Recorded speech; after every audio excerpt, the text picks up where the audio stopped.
ನೀವು ಕೂಡಿಸಿಟ್ಟಿದ್ದ ಅಥವಾ ನಿಮ್ಮ ರೊಕ್ಕದ ವ್ಯಾಲ್ಯೂ ಕಡಿಮೆ ಆಕೈತಿ. ನಿಮ್ಮ ರೊಕ್ಕದ ವ್ಯಾಲ್ಯೂ ಕಡಿಮೆ ಆಗ್ತೈತಿ, ದಿವಸ ಕಡಿಮೆ ಆಕೈತಿ. ನಾವು ಹೇಳ್ತೇವಲ್ಲ, ಪ್ಯಾಟಿಗೆ ಹೋಗಿ ಬಂದ್ರೆ ನಂಗೆ 100 ರೂಪಾಯಿನೂ ಸಾಲಂಗಿಲ್ಲ, 1 kg ಇದು ಕಾಯಿಪಲ್ಲೆ ತರಕ್ಕೆ ಸಾಲಂಗಿಲ್ಲ ಅಂತ. ಏನು ಸಿಂಪಲ್, ನಿಮ್ದು ರೊಕ್ಕದ ವ್ಯಾಲ್ಯೂ ಏನೈತಿ ಡೇ ಬೈ ಡೇ ಕಡಿಮೆ ಆಗೋದನ್ನ ಇನ್ಫ್ಲೇಷನ್ ಅಂತೀವಿ.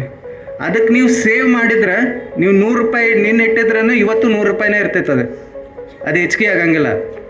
ಬಟ್ ಇನ್ವೆಸ್ಟ್ ಮಾಡೋದ್ರಿಂದ ಏನು ಡಿಫ್ರೆನ್ಸ್ ಆಕೈತಪ್ಪ ಅಂತಂತಂದ್ರೆ, ಆ 100 ರೂಪಾಯಿ ಇಟ್ಟಿದ್ದು ಅದ್ರದ್ದು ಇನ್ವೆಸ್ಟ್ ಮಾಡಿದ್ರೆ, ಕರೆಕ್ಟ್ ಪ್ಲೇಸ್ ಹೋಗಿ ಇನ್ವೆಸ್ಟ್ ಮಾಡಿದ ಕೂಡ ಅದ್ರದ್ದು ವ್ಯಾಲ್ಯೂ ಇನ್ಕ್ರೀಸ್ ಆಗ್ತಿರ್ತೈತಿ. ಸೊ ಅದೇ ಡಿಫ್ರೆನ್ಸ್. ಸೇವ್ ಮಾಡಿದ್ದು ನಿಮ್ದು ಎಷ್ಟು ಇರ್ತೈತೆ ಅಷ್ಟೇ ಸಿಗ್ತಿರ್ತೈತಿ. ಇನ್ವೆಸ್ಟ್ ಮಾಡಿದ ಕರೆಕ್ಟ್ ಜಾಗದಾಗ ಇನ್ವೆಸ್ಟ್ ಮಾಡಿದ್ರೆ, ಸೊ ನಿಮ್ದು ಅದು ವ್ಯಾಲ್ಯೂ ಏನು ಇನ್ಕ್ರೀಸ್ ಆಗ್ತಿರ್ತೈತಲ್ಲ, ಅದೇ ಡಿಫ್ರೆನ್ಸ್. ಬಸ್ಸು ಮತ್ತು ಮನೆಯವರು ಜಾಬಿಗೆ ಹೋಗ್ತಾರೆ, ಬಿಸ್ನೆಸ್ಸಿಗೆ ಹೋಗ್ತಾರೆ, ಅವ್ರಿಗೆಲ್ಲ ಮಾಡೋದ್ರಲ್ಲಿ ಮತ್ತೆಲ್ಲ ಮನೆಯಲ್ಲಿ ಬಾಕಿ ಎಲ್ಲ ಕೆಲಸ ಇರ್ತಿರುತ್ತೆ. ಇಷ್ಟೆಲ್ಲ ಮಾಡೋದ್ರಲ್ಲಿ ನಾವು ನಮಗೋಸ್ಕರ ಟೈಮ್ ತೆಗೆಯೋದಿಲ್ಲ.